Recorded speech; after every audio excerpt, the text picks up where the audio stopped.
My dad banned me from Mom's birthday to avoid awkward comparisons. Then my sister's boyfriend walked in and said, "Hi, boss," flipping their world. I'm Mia Thompson, a 32-year-old co-founder of a biotech startup, living in a quaint apartment in a small town 50 miles west of Boston, where the winters plunge to 20 degrees Fahrenheit and the fall drapes the trees in vibrant reds and golds. Each morning, I brew a strong espresso, glance at the weather app, often predicting 60 degrees Fahrenheit spring days, and walk a block to my office, a modern hub buzzing with innovation. My work in healthcare biotech, developing solutions for public health crises, is complex, not the kind of job you can sum up in a sentence, especially for folks who equate office work with filing papers. But my family? They never bothered to understand. To them, I've always been the quirky younger sister, the one in plain sweaters, no makeup, and perpetually tethered to her laptop. My older sister, Hannah, 3 years my senior, was their pride and joy, the golden daughter who could do no wrong. Growing up in our family's modest ranch-style home, 10 miles from the nearest city, I learned early that love was unevenly distributed. Hannah, with her radiant smile and effortless grace, commanded every room.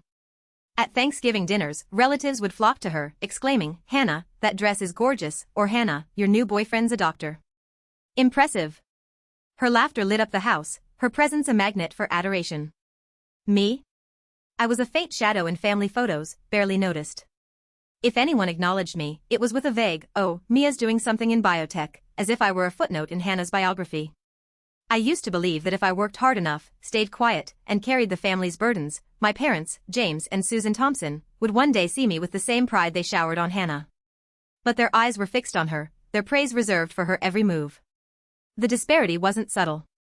I remember one Christmas when I was 12, sitting in our living room, the air thick with the scent of pine and Mom's gingerbread cookies. Hannah, then 15, unwrapped a $300 designer coat, her squeals of delight echoing as relatives clapped. Dad handed her a gift card for a spa day, saying, "You deserve to shine, sweetheart." My gift?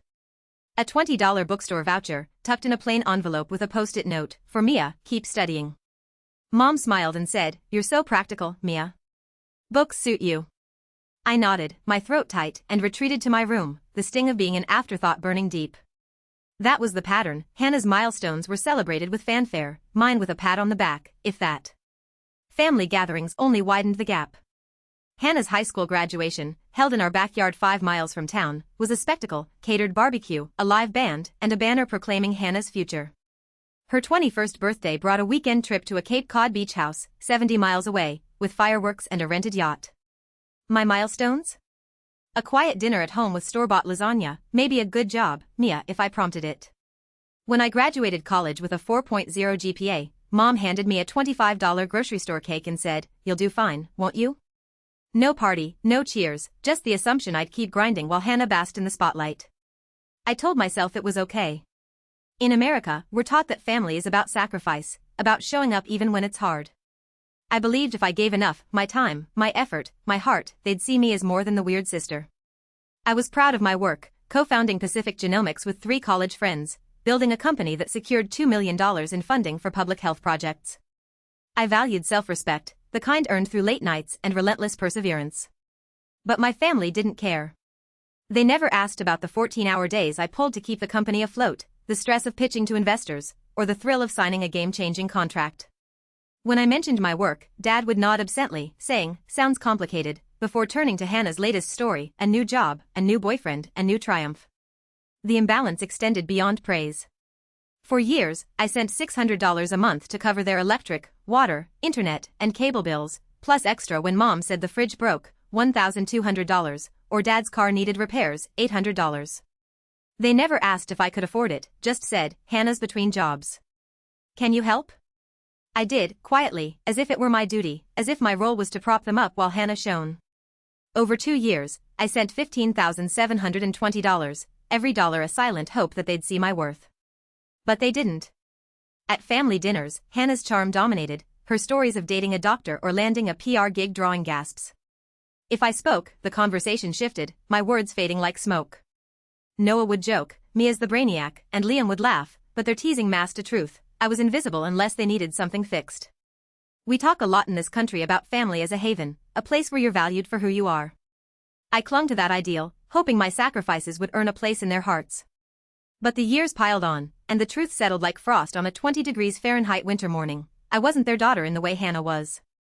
I was the one they called when bills were due, the one they overlooked when praise was handed out. I kept hoping for a moment when they'd say, Mia, we're proud of you, but hope, I'd learn, could be a heavy chain if you carried it alone too long.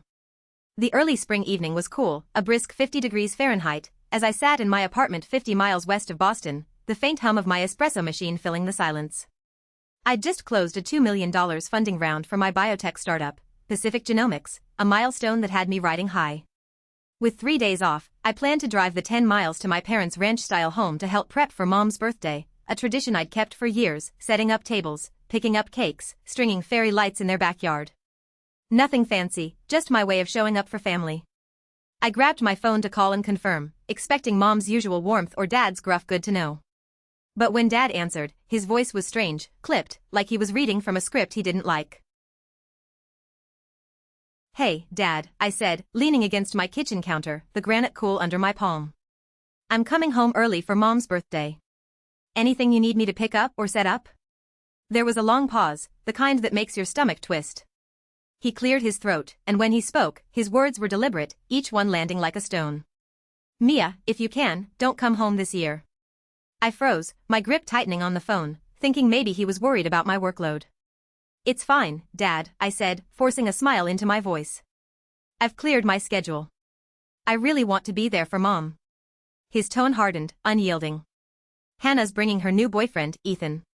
He's a CFO, polished, successful. Your job, it's hard to explain. You showing up would spark comparisons, make things awkward. It's better if you stay away. The world stopped. My chest tightened, a cold sting crawling down my spine like ice water. My job, co-founding a biotech company that saved lives, was hard to explain. I was an embarrassment because I didn't fit their polished image. I clenched my teeth, my voice barely controlled. Are you saying I'd make the family look bad? That I'm not welcome because I'm not impressive enough? Dad didn't back down. If anything, he doubled down, his voice sharp as a blade. If you insist on coming, don't call me your father. The line went dead. No hesitation, no second thoughts. The silence in my apartment was deafening, the espresso cup in my hand now cold as stone. I stood there, staring at the blank phone screen, the soft glow mocking the chaos in my head. My heart pounded, each beat a reminder of the words that had just severed me from the family I'd spent years trying to hold together. I didn't cry, not yet. I just sank into my armchair by the window, the early spring sunlight filtering through white curtains, its warmth unable to touch the chill inside me. Dad's voice echoed, don't call me your father. It wasn't just a rejection, it was an erasure, a declaration that I didn't belong in the family I'd poured $15,720 into over 2 years, covering their $600 monthly bills for electricity, water, internet, and cable, plus $1,200 for a fridge, $800 for Dad's car repairs. All without a single thank you, just the expectation that I'd keep paying because Hannah was struggling. I thought of every family gathering where I'd been a shadow. Last Thanksgiving, 5 miles from home, relatives fawned over Hannah's new PR job, her charm lighting up the room. I'd mentioned a $2 million deal I'd closed, and Mom had nodded absently, saying, that's nice, Mia, before asking Hannah about her boyfriend. Dad had once called my work too technical, steering the conversation back to Hannah's latest triumph. I'd swallowed it all, believing family was about showing up, even when they didn't show up for you. But this was different. This was my own father banning me from Mom's birthday to impress Hannah's boyfriend, a man I'd never met, because my existence might spark comparisons. I stood, my legs unsteady, and paced the hardwood floor, the 65 degrees Fahrenheit air doing little to calm the fire in my chest. I'd given them everything, $600 a month, late-night calls to fix their problems, years of silence when they overlooked me. And now, I was an inconvenience, a blemish on their perfect family portrait.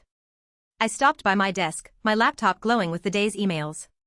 I opened my banking app, the transaction history staring back like a ledger of my misplaced loyalty. $192.48 for electricity, $136.72 for water, $248.50 for internet and cable, month after month, $15,720 in total. They'd never asked if I could afford it, just said, Hannah's between jobs. Can you help? I'd helped, as if it were my duty, as if my role was to keep their lives running while Hannah shone. I hovered over the auto-payment settings, my finger trembling. This wasn't just about money, it was about respect, about refusing to be erased. I thought of Mom's birthday parties, where I'd hung lights in their backyard, 10 miles from town, while Hannah basked in praise. I'd been the one they called when the fridge broke, when the car needed fixing, when the bills were due. But when it came to belonging, I was expendable. I clicked cancel on each payment: electricity, water, internet, cable. Notifications flashed, auto payment cancelled successfully. No alarms, no warnings, just silence, the same silence I'd lived in for years. I leaned back, my breath steadying. The decision wasn't impulsive, it was a boundary, a line drawn after years of being taken for granted. In America, we're taught that family is about love and respect, but my family had shown me neither. I'd valued self-respect, built through late nights at Pacific Genomics, my biotech startup, where I'd secured $2 million in funding. I'd valued perseverance, showing up for a family that didn't show up for me. But I was done. I closed my laptop, the click echoing like a door shutting on a chapter I'd outgrown. Mom's birthday was in 2 days, and I wouldn't call, send a card, or post online, not out of spite, but because I couldn't pretend anymore.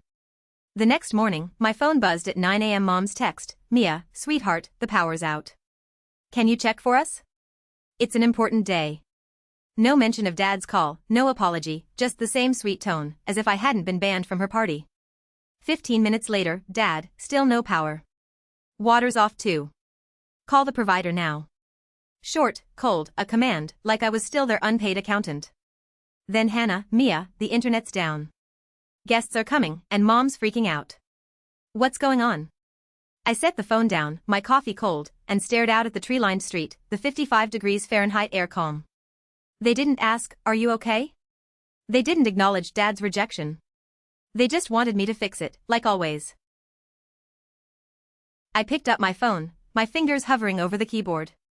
I typed, 3 weeks ago, Dad said if I came to Mom's birthday, I shouldn't call him my father. I'm doing what he asked. If this is inconvenient, maybe rely on someone you're not ashamed of. I stared at the words, my heart racing, then deleted them. Not because I doubted myself, but because I knew they'd twist my words, hear only what suited them. I set the phone down, a quiet resolve settling in. I wasn't here to argue, I was here to let their world unravel without my hands to hold it together. That afternoon, I opened my work email, scanning the weekend operations report. One subject line caught my eye: New Jersey staff transfer to Boston awaiting approval. I clicked the attached list, skimming names, and stopped cold. Ethan Brooks. My pulse quickened. 3 days ago, Mom had gushed about Hannah's boyfriend, Ethan, a CFO, so successful. I opened his profile: head of finance, New Jersey branch, transferring to Boston HQ, approver, Mia Thompson, co-founder. I let out a soft, incredulous laugh. The irony was almost poetic. The man my family had banned me to impress was about to report to me, the sister they'd deemed an embarrassment. I leaned back, the 65 degrees Fahrenheit sunlight streaming through my office window, illuminating the truth. They'd never known I co-founded Pacific Genomics, never asked about my work beyond something in biotech. They assumed I was a desk worker, not the woman running a $2 million company. I didn't need to approve or deny Ethan's transfer, life had already set the stage. I pictured Mom's birthday, 10 miles away, where Hannah would parade Ethan before relatives, oblivious that he'd soon call me boss. The thought didn't bring joy, only a strange calm, like the moment before a storm breaks. The day of Mom's birthday arrived, a gray 60 degrees Fahrenheit morning shrouded in fog. My phone buzzed relentlessly. Mom, Mia, please, guests are arriving. The power's still out. Dad, no electricity, no water. Fix this now. Hannah, Mia, Mom's in tears. The internet's down. Stop being selfish. I sat on my balcony, sipping peppermint tea, the messages piling up like evidence of their entitlement. They didn't mention Dad's call, didn't ask why I'd stopped paying their $600 monthly bills. They just expected me to fix it, as if my role was to clean up their messes while they celebrated without me. I didn't respond.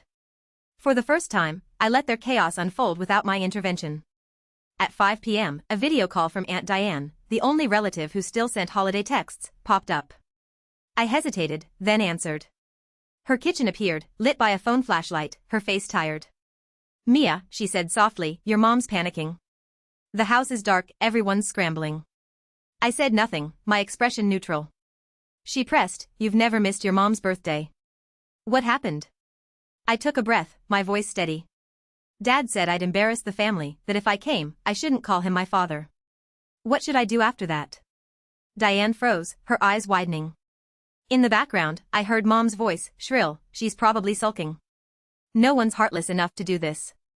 Then Hannah, sharp, Ethan's almost here. Someone called the power company.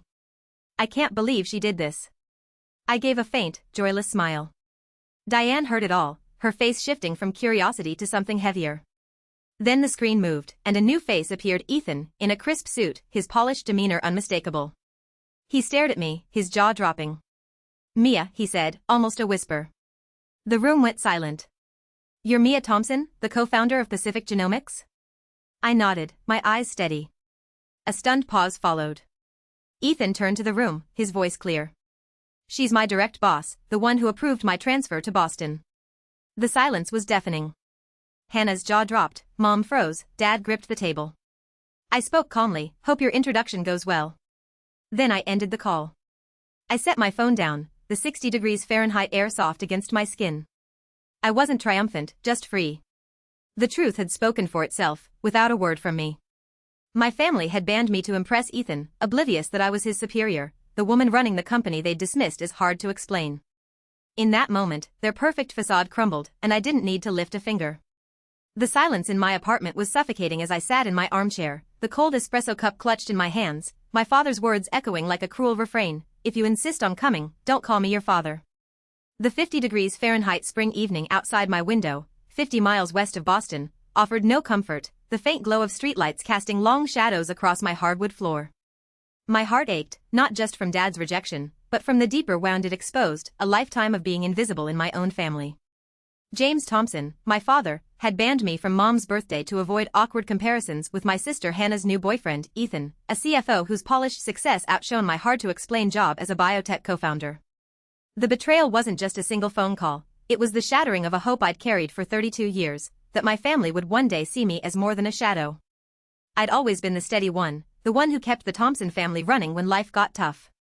For 2 years, I'd sent $600 a month to cover their electricity, water, internet, and cable bills, plus $1,200 for a new fridge and $800 for Dad's car repairs, a total of $15,720. I'd driven 10 miles to their ranch-style home to fix problems, stayed up past midnight to manage crises at Pacific Genomics, my biotech startup, and never once complained.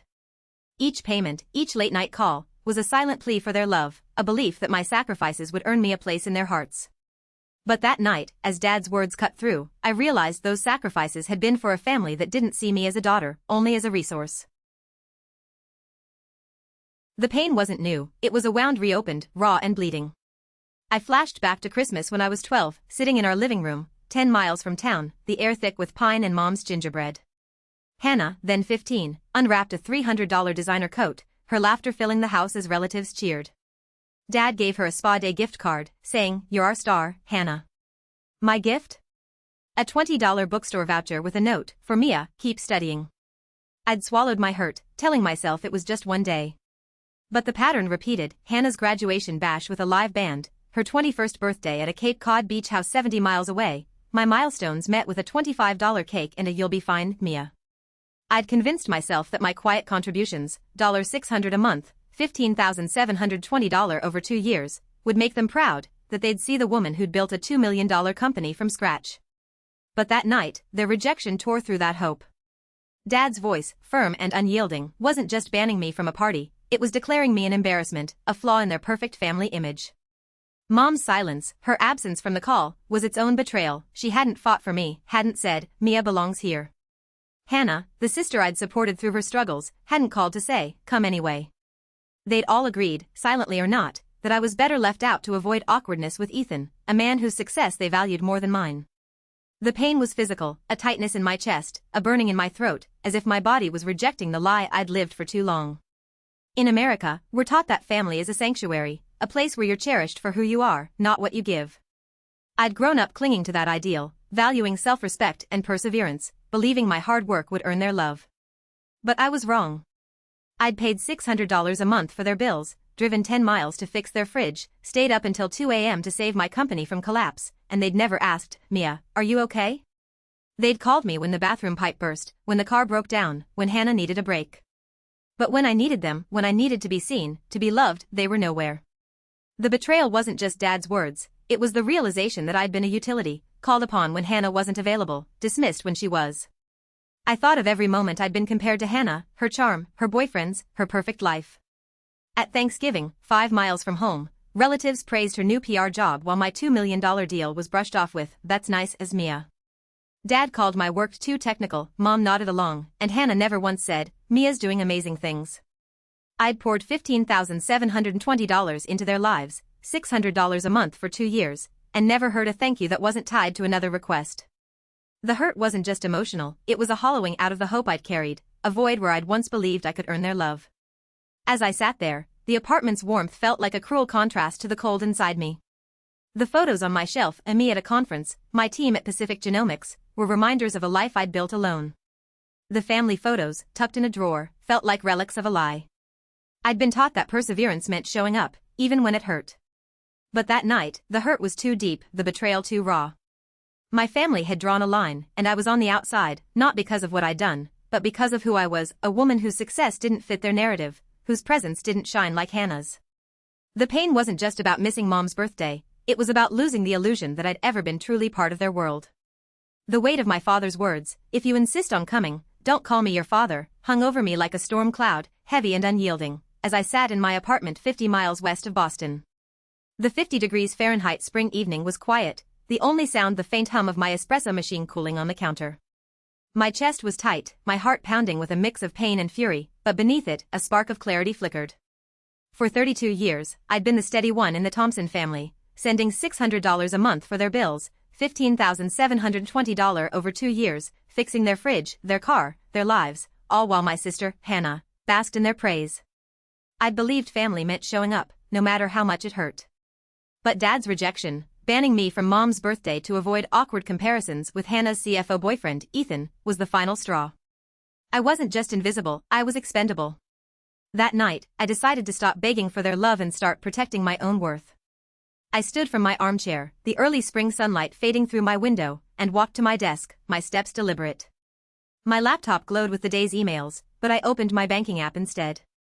The transaction history stared back, a ledger of my misplaced loyalty, $192.48 for electricity, $136.72 for water, $248.50 for internet and cable, month after month, totaling $15,720. I'd sent $600 a month for 2 years, plus $1,200 for a fridge, $800 for Dad's car repairs, without a single thank you. They'd never asked if I could afford it, just said, "Hannah's struggling. Can you help?" I'd helped, as if it were my duty, as if my role was to keep their lives running while Hannah shone. But Dad's words had shattered that illusion. I wasn't their daughter, not in the way that mattered. I was a utility, called upon when Hannah wasn't available, dismissed when she was. My finger hovered over the auto payment settings, trembling with the weight of what I was about to do. This wasn't just about money, it was about respect, about refusing to be erased. I thought of every family dinner, 10 miles from my apartment, where Hannah's charm dominated, her stories of boyfriends and jobs drowning out my $2 million biotech deals. I'd been the one they called when the bathroom pipe burst, when the bills were due, when Mom needed a new fridge. But when it came to belonging, I was an embarrassment, my job hard to explain next to Ethan's polished title. I clicked cancel on each payment, electricity, water, internet, cable. Notifications flashed, auto payment canceled successfully. No alarms, no warnings, just silence, the same silence I'd lived in for years. I leaned back, my breath steadying. The decision wasn't impulsive, it was a boundary, a line drawn after years of being taken for granted. In America, we're taught that family is about love and respect, but my family had shown me neither. I'd valued self-respect, built through late nights at Pacific Genomics, my biotech startup, where I'd secured $2 million in funding. I'd valued perseverance, showing up for a family that didn't show up for me. But I was done. I closed my laptop, the click echoing like a door shutting on a chapter I'd outgrown. Mom's birthday was in 2 days, and I wouldn't call, send a card, or post online, not out of spite, but because I couldn't pretend anymore. The next morning, my phone buzzed at 9 a.m. Mom's text, "Mia, sweetheart, the power's out. Can you check for us? It's an important day." No mention of Dad's call, no apology, just the same sweet tone, as if I hadn't been banned from her party. 15 minutes later, Dad, still no power. "Water's off too. Call the provider now." Short, cold, a command, like I was still their unpaid accountant. Then Hannah, "Mia, the internet's down. Guests are coming, and mom's freaking out. What's going on?